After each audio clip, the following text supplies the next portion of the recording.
jërëjëf mbokk yi asalaamaaleykum ñi ngi nuyu ñi fi teew ñëpp jiital ci nuyoo bi suñu mbokk taskati xabaar yi toftal ci suñu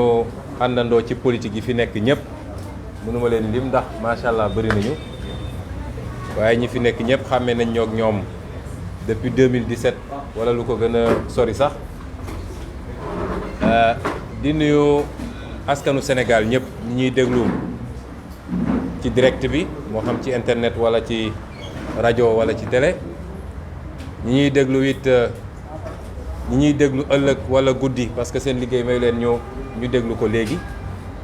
ñi ngi nuyu ñëpp di leen gërëm di leen jaajëfal di leen siyaare ci bésu àjjuma bi ñoo woote woon waxtaan bu gàtt gi du doon lu gudd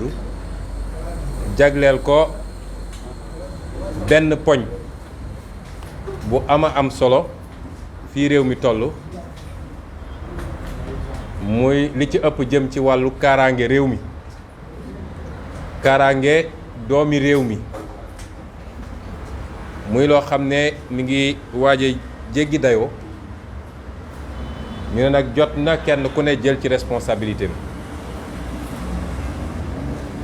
bi fi xew-xewu weeru mars amee bi mu jeexee sénégalais yu bëri wala ma wax sax sénégalais yépp nag ak li ñuy tuddee communauté internationale muy waa bitim réew yépp dañ doon laaj benn laaj bu am solo mooy ndax kii di président Macky Sall dina jàngat yi mu war a def ci mbir mi waaye ndax dina ci jóge mu am lu mu soppi ciw doxalinam loolu laaj boobu dafa nekkoon ci làmmiñu ñépp ndax dafa am lu mu doxalee woon juróom-ñeenti at yu jiitu ñépp xamee woon ko ci nappaate ci dóoraate ci tëjaate kaso ci saagawaate ndax nag damay wax ni dañuy wax ni naar bu ndaw lu mu dégg rek lu mu wax rek daf ko dégg fenn ñii mu àndal ñépp ñuy wër télévision ak rajo yi di saaga nit ñi di wax lu bon ci nit ñi dama bëgg ñu xam ni Sénégal yépp xam ni moom moo leen ko yebal taxaw ci gannaaw nag làqatu bu ko defee suñu yaay yi ndeysaan soo waxee ñu ne man de li tax mu neex ma mooy dafa yaru waaye ku fi génn dem di saaga ay nit di xas ay nit ci jegeñaaleem loolu yàgg na fi jamono bi muy nekk ci biir PDS nekkoon ministre ak premier ministre daal fi créé ay journaux yoo xam ne loolu rek moo ne woon seen jubluwaay mooy saa suñu xëyee rek nañu saaga ki nga xam ne mooy adversaire politique am kon ñépp ne woon ban jàngat lay jàngat ci li fi xew ndax dina fi jóge delloo siwaat xelam xam ni réew mi moomu ko léeg-léeg sax dañ naan dañ koo dénk rek dénkuñu ko réew mi dañ koo dénk lenn ci kilifteefu réew mi waaye réew mi kenn ku ne ci ñun daf ci am wàllam ci ndénkaane ndax kenn ku ne sa biir kër na nga ko war a yore dénkuñu ko Macky Sall yow lañ ko dénk moo tax xadis dafa ne kenn ku nekk ci yéen sàmm nga te kenn ku nekk lay sa responsabilité ci càmm gi mooy li nekk sa loxo yow kay chef de famille ba la kay chef de quartier ba la kay chef de village ba la kiy maire ville ba la ba ni mu demee ci kaw ñépp ne woon am nañu yaakaar ni fii lay jóge defaraat toogaayam rafetal la ca des fii ak 2024 ñu organiser élection ci ni mu gën a rafetee mu dem yoonam ci ni mu gën a jekkee diggante sénégalais ak sénégalais tontu laaj boobu nag sénégalais yëpp léegi am nañ ko mooy Macky Sall jàngatul loolu ci xew-xew yi te tey la waalo gën a aay wala tey la Fuuta gën a aay laay wax loolu la ñëpp gisandoo balaa may sori ci wax ji dama bëgg a delloo njukkal waa Fuuta samay maam waa Fuuta dama leen bëgg a delloo njukkal parce que lu am solo la juróom-ñetti at a ngi nii bëri nañu doon ngur-nguri ci suuf naan waa Fuuta dañuy def nett ku bandum naan waa Fuuta vote ethnique la ñuy def wala dañuy topp aveuglément dañuy topp lu àndut ak sago kii nga xam ne mooy Macky Sall man de bokkoon naa ci ñoo xam ne loolu dama koo teggi woon parce que jàpp naa ni kenn ku ne di yëngatu ci politique fa nga bokk mën nga fa am tuuti vote affectif loolu fépp la ci àdduna fépp la ci àdduna boo demoon Allemagne noonu la boo demoon France noonu la boo demoon feneen ak feneen noonu la vote affectif boobu nag mën na bëri trop mën na yemamaay mën na néew waaye homme politique boo xam ne fa nga sosoo mënoo fa am dara bu yóbboo nga ba politique kon man ma jàppoon ni peut-être dañoo xawoon a exagérer loolu tey nag waa Fuuta googu lenn ci ñoom te ma gëm ñi ëpp ci ñoom la ndax bu demee woon noonu duñu soxla yëpp ay kaar fii Ndakaaru di leen jox ku nekk 20 000 francs pour ñu dem di feesal ay accueil kon ma gëm ni li ëpp ci samay mbokk futanke tey ñoom ñoo taxaw wane ni Fuuta lañ ko xamee woon xamee ko woon Waalo xamee ko woon Siin xamee ko woon Bawol xamee ko woon Saalum xamee ko woon Casamance la ñu xamee woon Sénégal muy jom fulla fayda fit bëgg lu baax bañ tappale loola ma nga Fuuta tey te tey la fa gën a nekk waa Fuuta googu taxaw wane ni ñoom ñooy les dignes héritiers ñoom ñooy ay sëtu dëgg Thierno Souleymane Baal nga xam ne ñëpp xam nañ ko ci liggéey bu rafet bi mu defoon ci li andi la révolution au Fouta te it mooy koo xam ne ay jàngaleem bu ko Macky Sall appliqué woon lii ko dal du ko dal li mu jàngale woon ci ni ñu war a yoree nguur maa ngi invité sénégalais ñu liiraat ko li mu jàngale woon ci ni ñu yoree nguur bu ko Macky Sall defoon lii du ko dal tey ba mu doon l'homme politique le président le plus impopulaire de tous les temps le plus rejeté par les Sénégalais jël alalu mbooloo séddoo kook yaag say mbokk jaay réew mi jaay doole ku wax nga dóor forcé ne maa fiy toog par force suñ ma tànneeg suñ ma tànn loolu yëpp Thierno Souleymane Baal bind na ko bu ko toppoon lii du ko fi fekk kon waa Fouta Tampi yooyu wane nañ ni ñoom ñooy les dignes héritiers de Thierno Souleymane Baal wane nañ ni ñoom ñooy dëgg setu El Hadj Omar Foutiyou Tall wan nañ dëgg ni ñoom ñooy sëtu almaami Abdel Kader Kane wane nañ ko kon ñun ñëpp di sénégalais waruñu seetaan ñooña ñëpp gis nañ li leen dal dañoo war a am suñu solidarité entière dañu war a am suñu jàppale ci bépp fànn bu ñu leen di jàppale tey bokk na ci li yàq réew mi mooy ñi jàpp ni li fi nekk du dëgg yëpp war a xeex léeg-léeg dañuy tombe ci benn piège mooy kenn ku ne ragal na ñu ne suñ ma gisee ak Masamba dañ naan moom moo ne sama gannaaw moo ma ngemb te moo ne ñooñu ñuy sóoraale ñoom amuñu ci kersa boobu de ña nga ànd ak ñi ñu war a àndal ñëpp ci yàq ak séddoo réew mi ak jaay réew mi man de xam ma waa Fouta Tampi musuma dajeek ñoom musuma waxtaan ak ñoom waaye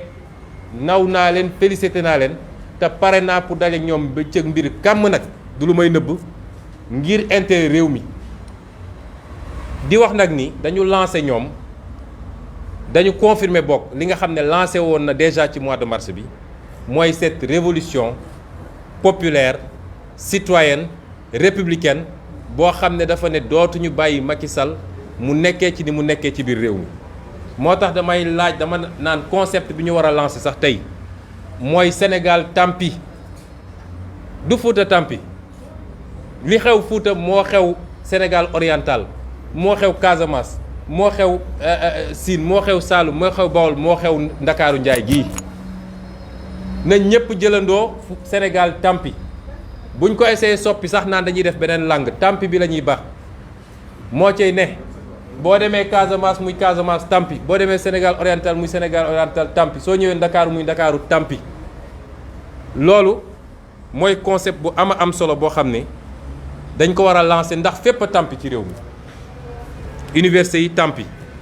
Saloum tampi Bawol tampi Sénégal oriental tampi diaspora sax tampi lan moo baax ci réew mi lan lañ ma mën a ne lii ma ngay dox ci réew mi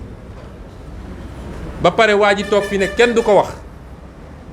ku wax mu xoggale ku funki di jaay maa mën a mer ku bëgg a mën a mer dëgg-dëgg da ngay xëy rek éclater loolu la ñuy xamee ni mën nga mer moo tax ñu leen di apporter suñu solidarité boo xam ne amul fu mu yem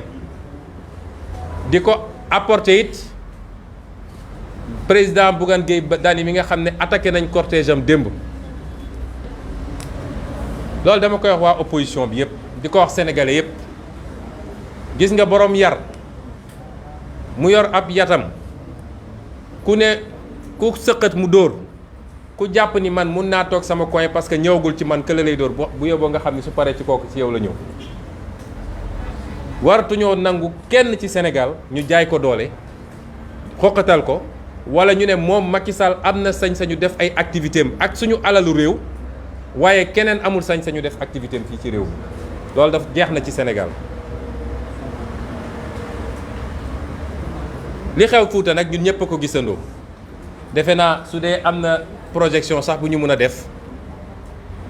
li xew Fuuta ñun ñëpp a ko gisandoo fu ne nag jaar nañ fa pour mu bañ a fës ci Sénégal waaye 21e siècle bii ku foog ni mën ngaa fexe ba verrouiller information parce que am na peut-être ay moyens yoo xam ne mën nga koo tëjee fenn gis nga tey réseaux sociaux yi moo tax mu ciy bëgg a rey boppam réseaux sociaux yi li mu am ci suivi kenn da ko am lu xew Fuuta benn amateur yor téléphone am filmer ko dugal ci Facebook balaa ñu naan 2 heures de temps 2 millions de vues mun na cee am tey kenn mënul verrouiller information boo maîtriser lenn tam ba jàpp ni bloqué naa fii bu doon loolu am na ñoo xam ne tey du ñu exister may ñu woo ndawu Sénégal nag nañu continuer ci noonu lu am rek nañ ko jël ba pare nañ ko tasaare ba mu egg fi mu war a yegg yëpp waaye li am Fuuta doy na waar mooy amul benn réew ci àdduna réew bu normal ci àdduna boo xam ne l'institution présidentielle présidence institution la moo tax ñu aar ko aar ba léeg-léeg su nit waxee sax ñu woo article 80 institution boobu sécurité mënul nekk ci ay loxo milice privé loolu amul fenn ci àdduna loolu de ñu ngi koy doog a gis nga jël institution bu ne ni présidence de la république daal di jël sécurité am kaaraangeem nga ne léegi damay dem recruter ay nervi yoo xam ne amuñu benn responsabilité vis-à-vis de l'État du Sénégal ne leen nag yow yaay assurer kaaraange président de la république état de su eggee foofu mooy état amatul nërmelu état mënul weesu loolu un président de la république en fonction bu dem recruter benn armée de Banyamulenge taxaw sa kaw oto gis sa milice privée di attaquer ay sénégalais yoo xam ne defuñu benn tort lu dul sa échec politique économique et social lañ ñëw taxaw fàttali la ko ñu leen di dóor sa kanam nga taxaw sa oto di jubilé loolu mi ngi doog a am ci àdduna guléet man de mosuma koo gis peut-être ci jamono dictature yu njëkk ya daan na am loolu mbokk yi lu garaaw a garaaw la lu ñu mënut a nangu la waaye ñu war cee am ay jàngat bi ci njëkk mooy dafa confirmer li ñëpp doon wax bi ñu génnee ci événement mars yi moom dafa woo ay ministre am ñu yooxu dëkk bi yëpp daal di def seen soi-disant nuñ ko tuddee sax mémorandum nee nañu ñun ñooy terroristes yi ñun ñoo fi andi ay forces occultes mooy ay ay samba boy yoo xam ne dañ leen a recruter fay leen pour ñu taal réew mi ñu ne ñun ñoo taal réew mi ñun ñoo reylu nit ñi bañ leen tontoo dañ leen ne xale bu am ñaari at sax ci Sénégal xam na ne li ngeen di wax ni waxu ko daanu ci saret la ñépp xam nañ ni yéen a def mbir mi waaye teguñu ci ñetti weer mu firndéw tey moom mi jiite mbir mi moo dem ut ay samba booyam ay force occultam di leen yónni ñuy dal ci kaw Sénégalais yi loolu premier jàngat bi la il n'y a qu'un seul terroriste au Sénégal wala qu'un seul apprenti terroriste mooy Macky Sall président de la République ab terrorisme nag bu yor les moyens de l'État kooku musiba la loolu dañu bëgg mu leer àdduna bi yépp nag wër na fa ne ñun ñooy terroristes yi dem na ba daal di def dénonciation États-Unis nga xam ne ñoom dañoo sensible trop ci lépp lu jëm ci waxu terrorisme foog ni fi ñu jaaroon ak Assane Diouf dinañ fa jaar ak Ousmane Tounkara ba ñu demee ci procès bi Ousmane Sonko lañ fa yóbbu dossier yépp laaj leen journaliste Pape Alé Niang mi newoon ci procès ba ñooñu ne leen kii du terroriste te duñ ko delloo loolu nag ñaari camp bu ñuy jaamarloo nga ne nga jiiñ ko ci lenn ñu ne la kooku du loola lañ la bëgg a delloo mooy yow moomu yaay terroriste bi fu ne wër nañ fi ci àdduna gis nga lii ay fax la ñu envoyé seen ambassade yépp boole kook seen mémorandum ne leen su ngeen demee wax leen nit ñi ne Ousmane Sonko mooy danger Sénégal moo bëgg a taal réew mi ku bañ Sénégal la ku bañ àdduna la terroriste la mi ngi nii ay ambassadeur ay ambassade la jóge ñoo ma ko jox waaye lii firndeel na ni archive yëpp a ngi fi te dañ ko jaarale fi mu war a jaar ba mu egg fi mu war a egg qu'il n'y a qu'un seul apprenti terroriste parce que su ma nee apprenti li ma ci bëgg a leeral mooy mënul terroriser les Sénégalais loolu tam dafa war a leer su dee loolu la def ci boppam bu yóbboo mu teggi ko bu yàgg parce que dafa xamul jaar-jaaru réew mi dafa xamul lan mooy peuple sénégalais bu ko xamoon dina xam ne mënul terroriser Sénégalais yi kon loolu mooy premier jàngat bi ñaareel bi mooy ñu interpeller suñu force de défense et de sécurité yi lii am nii dafa wane lu am solo mooy il y a un malaise très profond problème bu rëy am na ci tey suñu force de défense sécurité yi rawatina nag diggante gendarmerie ak police bu ngeen defoon seen enquête dëgg benn question bu ngeen war a laaj seen bopp mooy le général Jean-Baptiste Tine dafa démissionné moom moo demandé ñu teggi ndombo tànkam wala est-ce que dañ ko changé ci koo xam ne ñaari weer moo ko dese woon pour mu dem à la retraite dafa am ñoo xam ne gor lañu dafa am loo xam ne mënuñu koo nangu ba ki fi jiite woon police bi ndax ci événement mars yi dafa am yu ñu leen santoon yu ñu bëggoon ci ñoom pour ñu dal ci kaw askan wi pour ñu tiire ci kaw nit ñi ñu lànk ne duñ ko def tey nag soppi nañ leen andi ñoo xam ne ku ci liiroon livre colonel Abdoul Aziz Ndaw di nga xam ne tey Sénégal yëpp ñu ngi ci xottu gerte seen bakkan a ngi ci xottu gerte maa ngi recommandé ñëpp ñu dem liir téere boobu dinañ xam li ma wax te kenn weddeegu ko parce que Macky Sall ci stratégie am mooy na am ñoo xam ne bu leen ne woon tiire leen ci ñu tiire ci ful bi ci stratégie am mooy na fexe ba def ay recrutement massif jël ay nervis yoo xam ne moo leen dugal ci biir police ak gendarmerie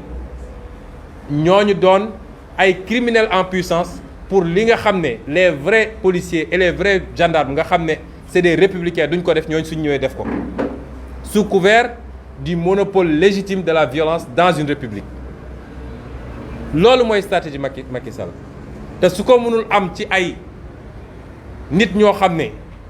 seen honneur ak li ñu gëmee patrie bi comme seen devise ni mu ko waxee du leen ko may da leen fiy jële daal di ut ñeneen ñu mu fi teg ñoo xam ne lu mu leen ne def leen ko ñu def ko ma teel a wax nag sénégalais yëpp dégg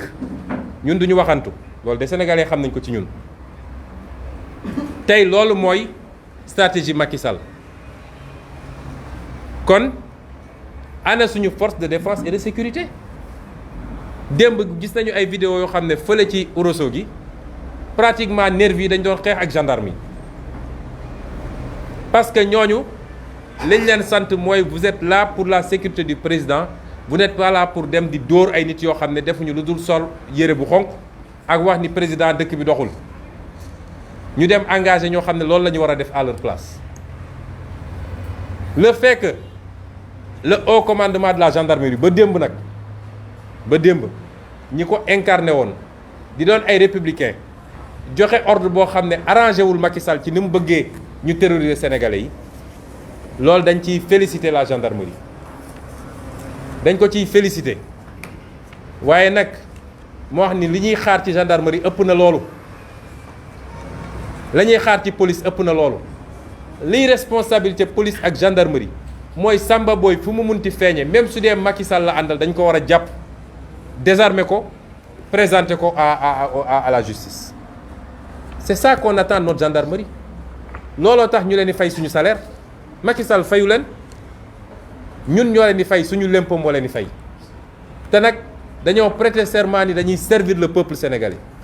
que amul benn sénégalais bu ëpp droit ci kaaraange beneen sénégalais Macky Sall ëppul droit kaaraange xale bii nekk ci mbedd mi di yelwaan ñoom ñëpp dañu am droit à une sécurité complète te dans une république nag sécurité kenn du ko sous-traité loolu moo andi guerre civile ci réew yëpp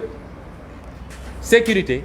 dañu ne il faut ñu organiser ko jël ñoo xam ne dañ leen di former d'abord pour loolu ba pare jox leen teg leen ci ay chartes yoo xam ne ci nii la ñuy jàppee nit ci nii la ñuy yóbboo nit alkaati dëgg gendarme wala policier dëgg du song ay nit di jël ay bant di dóor su dee nit def na infraction dañ koy jàpp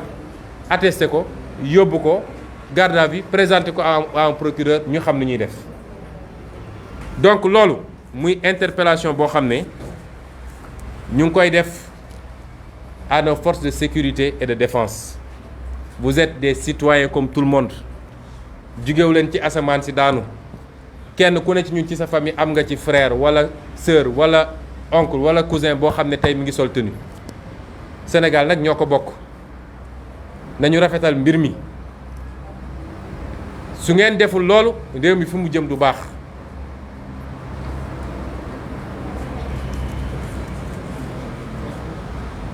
loolu nag buñ ko waxee waxuñu ko ci cadre ni dañuy critiquer pour critiquer ñëpp xam nañu professionnalisme suñu force de défense et de sécurité yi àdduna bi yëpp dañ leen fay woo ñu dem di def liggéey bu mucc ayib ñëpp kontaan ci waaye suñ ñëwee ba seen propre réew ñu def leen ay ndongo yoo xam ne dañuy jël ñu amul benn formation teg leen seen gannaaw loolu musiba ngi am waruñu koo nangu nañu sauver le pays pendant qu'il est temps mu wax tam ni lii lépp nag Macky Sall dafa am lu mu ci jublu mooy li tubaab di wax la stratégie du chaos Macky Sall xam na ni mënatul yor réew mi lem fi jot a nekk it defu fi lu tax sénégalais yi war a ne Macky Sall am na bilan waaye Macky Sall amul élégance su Abdou Diouf Macky Sall amul hauteur intellectuelle u Ablaye Wade sénégalais dama bëgg loolu ñu xam ko na ñëpp yeewu nag bu ñu yaakaaree ni ñu jaaroon ak Wade ak ni ñu jaar ak Diouf la ñuy jaaree ak Macky ndax nañ seen bopp yàlla ak yàlla Macky Sall parewul pour dem ci ay élections yoo xam ne non seulement waru koo organiser waru cee bokk waaye ñu jaar ci élection bu jaar yoon le meilleur candidat gagné Sénégal continuer déedéet te it pouvoir à vie la gëm moom. donc sénégalais nañu xam ni nañu war a def ba jëlee fi Macky Sall bokkul ak nañu def ba jëlee fi Wade wala Diouf de ku ko teg sa bopp rek da nga nax sa bopp su dee nag loolu la bëgg na xam ni Sénégal kenn donn ko ci way juróom bu dee dëkk ba nga dëkk nga donnul ba su la nit ñi meree taal sa kër boo yaakaar ni Sénégal 197 kilomètres carrés 197 000 kilomètres carrés yow donn nga ko ba yow yaa war a toog dëju ne mel ni statut ne maa fiy toog ad vitam aeternam ndax nga sa bopp loolu mënul am kon stratégie de chaos boobu nga xam ne ci la nekk lu mu ci jublu mooy su ma mënatul lekk ci cere gi naa fexe ba xajabal ndam gi naa fexe ba bool bi naa ko xajamal bu dee réew mi dafa nar a tàkk sax na tàkk waaye li mu ci jublu mooy su stratégie kaw amee rek mu justifier li tubaab di wax recours au pouvoir exceptionnel ne réew mi ngi en danger ay forces occultes am na ay terroristes jóge nañ fële ay milices jóge nañ fële kon man j'invoque la constitution état d'urgence couvre-feu je prends tous les pouvoirs assemblée nationale sax amatul ci réew mi ku yëngatu nga dóor ku yëngatu nga tëj loolu la jublu ci mbir mi loolu nag dañ ko tul nangul duñ ko nangul de parce que ñëpp gis nañ li xew mais tekkiwul it nii nit ñi dañuy banque seen yoxo di ko seetaan muy def lu ko neex moo tax ma wax ni je lance un appel ferme et solennel à tous les Sénégalais ñoom ñi di def li ñuy def nii quelques dizaines lañu bu leen foog ni ay nit yu bari lañu ñun ñuy ay milliers voire des millions na ñëpp organiser wu man wax naa leen ko dinaa leen ko waxaat duma koo xam ne damay toog ñu mbéj ma ci lexu càmmoñ ma tàllal lexu ndeyjoor ne dóoraatal wër ci télé yi di saaga di xaste ça passe encore waaye dóor moom dóor a koy faj bañu ma ku ma ne ay day yee fitna wala dafa violent parce que Sénégal xamul ku riposte sénégalais xamul ku riposte de xamul ku dóor day dóor ñëpp di gis ñëpp a ngi ne tekk nag ñëpp laa wax amul exception waaye ku jógoon riposte ñëpp taxaw nag di wax ndax lii xew nii yàlla xam na ni bu doon Pastef moo def tournée ñu attaqué ko sax mu défendre loolu mooy Sénégal loolu nag su dee ci nii la war a demee ragaluma ku ma ko jiiñ waaye du ma ànd ak kenn di la digal demal joxe sa bopp ñu duma la du ma ànd ak kenn di la digal demal ñu rey la loolu duma ko digal kenn les forces de défense et de sécurité nañu def seen liggéey buñ ko mënut nañu maandu ci mbir mi ngi la waay bu ñu dem di ànd ak ñoom di sot nañ ci maandu ndax buñ ci maandu woon benn fan ñoom ak opposition kese ñoom ak askanu Sénégal kese benn demi matinée rek mbir mi jeex kon li may wax sénégalais yi en tout cas ñi ma àndal ak ñi sama sympathisant ak ñi bëgg seen bopp bëgg seen réew kenn ku ne na nga organiser wu nag préparer sa kaaraange bu leen attaqué kenn nag bu leen dóor kenn bu leen saaga kenn waaye ku leen song na ngeen jël seen matuwaay assurer seen sécurité ba mu mat sëkk ku leen dóor na ngeen jël seen matuwaay na mu ko defee na ngeen ko defee noona parce que loolu rek mooy solution bi amul beneen solution Macky Sall su dee moom rek ak ñi mu àndal xam na ni ëppul doole nit ñi fii ci réew mi ils sont une infime minorité sociologique li xew mois de mars wane na ko ñoom ñëpp dañoo demoon dugg ci sous-sol yi nëbatu ji waaye bu dee yaakaar na ni ci lii la mun a jaare pour terroriser les Sénégalais ndax na boppam man Ousmane Sonko maa assumé sama responsabilité woote ne na ñëpp organiser wu ci suuf ba ci kaw ba kuñ fi dóor na nga fayu parce que xamante na ñag ci réew mi la ñu dëkk te je l'assume devant tout le peuple sénégalais ma wax sénégalais yi nag ni ñaari at yi ñu jëm dina doon at yu méttee métti su ma sañoon en tant que sénégalais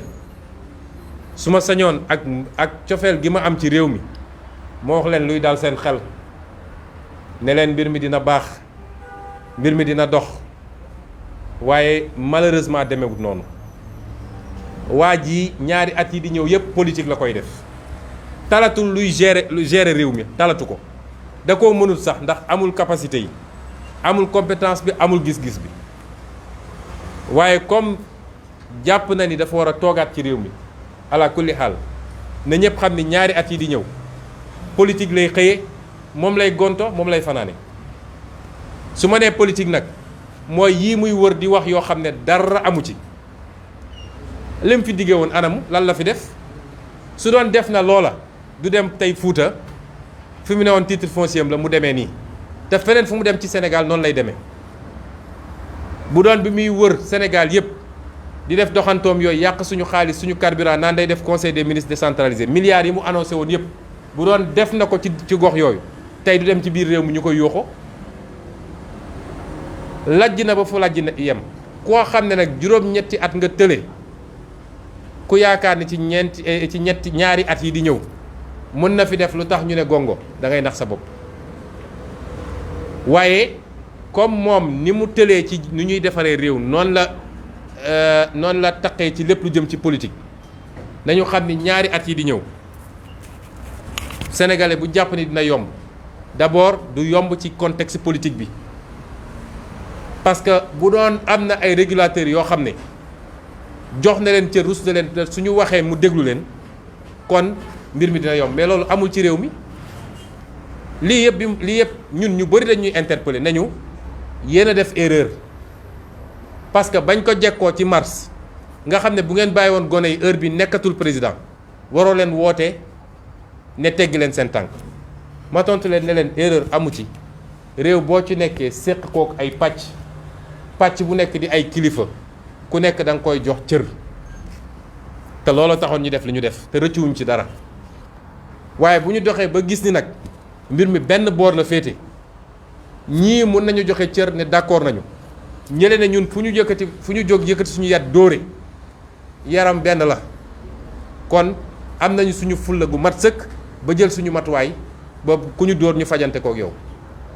kon ma wax sénégalais yi ni kenn ku ne boo wéeteeg sa bopp laajal sa bopp lu simple ndax réew mi soppiku na ndax sa dund soppiku na tey la dund gi gën a cher lan la gaz di jar lan la ceeb di jar lan la courant di jar lan la ndox di jar lan la pomme de terre di jar lan la soble di jar tey la Sénégal gën a métti njàng mi est-ce que dox na professeur yow mi nekk université wax naa léegi université tampi njàng mi ci suuf est-ce que dox na paj mi est-ce que dox na mbay mi est-ce que dox na Sénégal foo laal tey la gën a métti nga boole kook nag bëgg a jiital coxor ak xeeb nit ñi ak foog ni yaa moom réew mi ku yëngatu nga dóor loolu li tubaab naan cocktail la boo xam ne daje na boo xam ne man de awma yaakaar ci fa ñu jëm na Sénégalais bu nekk nag jël matuwaayam man maa ko wax ndax réew mi ñoo ko bokk suñu toogee nag di sàggan di seetaan ba lii nga xam ne moom mu ngi koy rumbanaat mu am fi kenn ku ne dina nga toog wéet sa ruq di jooy te doo gis ku lay saafaral sa problème sa jàngoro kon tey la ñu mën a jël suñu matuwaay parce que Sénégal nous sommes 16 millions de Sénégalais ñoom ñooñu di përti di def li ñuy def man gëm naa ni matuñu sax 500 000 Sénégalais kon nañu jël suñu matuwaay lii ma wax nag ci jafe-jafe dund gi moo tax fi may daanelee di woo Sénégalais yépp nag ci benn rassemblement exceptionnel boo xam ne mercredi prochain incha allah muy le 23 juin parce que li taxoon 23 juin am ba ñu célébrer ko yi yëpp ci la woon comme nag dara soppikul boobu ak léegi ñuy woo ñëpp nag ci rassemblement bi nga xam ne opposition ak société civile ñu ngi koy organiser pour ñu delloo buum ci mboy ga pour ñu wax sénégalais yi ni malheureusement amoon nañu yaakaar waaye erreur bi gën a rëy bi ñu mës a def Sénégal c'est d'avoir élu un homme qui s'appelle Macky Sall un jour de mars 2012 que la taxoon ñu élire ko yëpp muy les promesses du 23 juin il les a trahis loolu moo tax ñuy woote ci ndaje boobu su loolu weesoo nag dinañu dugg ci réew mi diggante 23 ak 24 ak 25 commencé suñu tournée nationale ñu tuddee ko nemmeeku tour ñoo ngi yégal nag ni ñoom ña ngay waajal pour fu ñu dem ñu yónni seeni nervi ñu ne dañuy attaquer convoi Ousmane Sonko bu ko defee ñu gaawantu ne ñun ñoo andi trouble à l'ordre public ñëw jàpp ay éléments sama sécurité ak yeneen ak yeneen ñoo ngi xaar ba ñu toll foofu parce que Macky Sall moomul réew mi te du ko musa moom ñu ngi leen di gërëm di leen sant di fas yéene faram-fàcce li ñu wax ni ci lu gaaw